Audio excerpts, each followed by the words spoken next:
Number 1. Fasting. Abu Qatada al-Ansari radiallahu an narrated, the Messenger of Allah sallallahu alayhi wasallam was asked about fasting on the day of Arafah.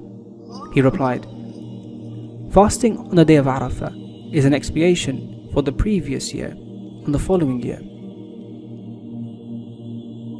Number 2. Make Fard Salah your top priority.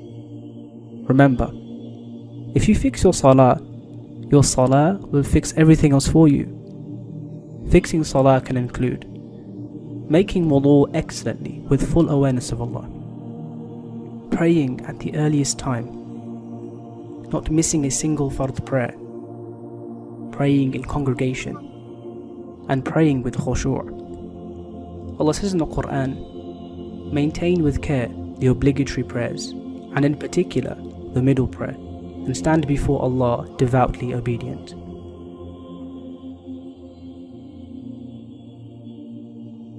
Number 3. Recite Tahleel, Takbir, Tahmeed and Tasbih multiple times during the day. Takbir means Allahu Akbar, Tahmeed Alhamdulillah, Tahleel La ilaha illallah, and Tasbih Subhanallah. Allah says in the Quran in Surah Al-Hajj that they may witness things that are of benefit to them, and mention the name of Allah on appointed days over the beast of cattle that He has provided for them for sacrifice.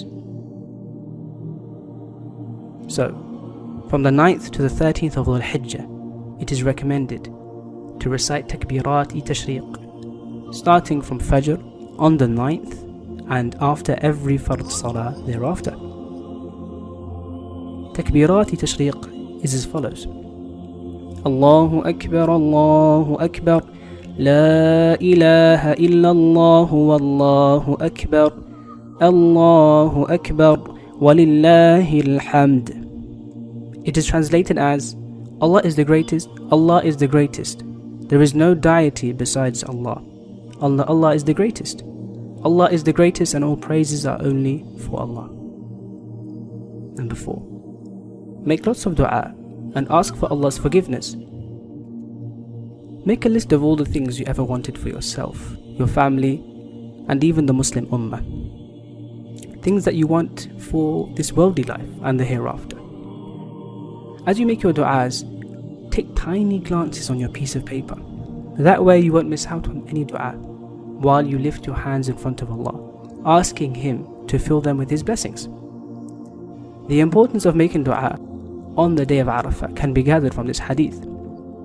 Aisha radiallahu anha reported the Messenger of Allah sallallahu alaihi wasallam said, there is no day upon which Allah frees more of His servants from the hellfire than the day of Arafah. He draws near and then He praises them to the angels, saying, what do these want?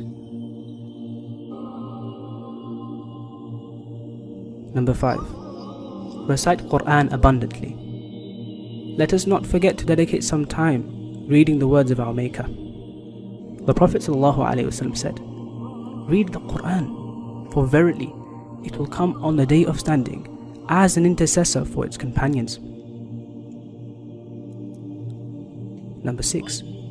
Be extra nice to your parents. This suggestion is most likely the trickiest one for our young Muslims. No matter how angry you are at your parents, for any reason, make a promise to yourself that on the day of Arafah, you will respect them, talk politely with them, never show any anger in front of them, take extra care for them, say nice words and smile at them. It is narrated on the authority of Abdullah ibn Mas'ud radiallahu anh, who observed, I asked Allah's Messenger sallallahu alaihi wasallam, which deed was the best? He replied, the prayer at its appointed time. I asked, then what? He replied, kindness to the parents. I asked, then what? He replied, earnest struggle in the cause of Allah. I refrained from asking any more questions for fear of annoying him. Number 7. Give charity. Spending in the way of Allah is indeed of the most beloved acts of worship. Charity doesn't only mean you spend money on the poor. Rather, start with the small stuff. such as providing iftar to the people who are fasting, helping your mum in the kitchen, easing the burden of work of friends and family,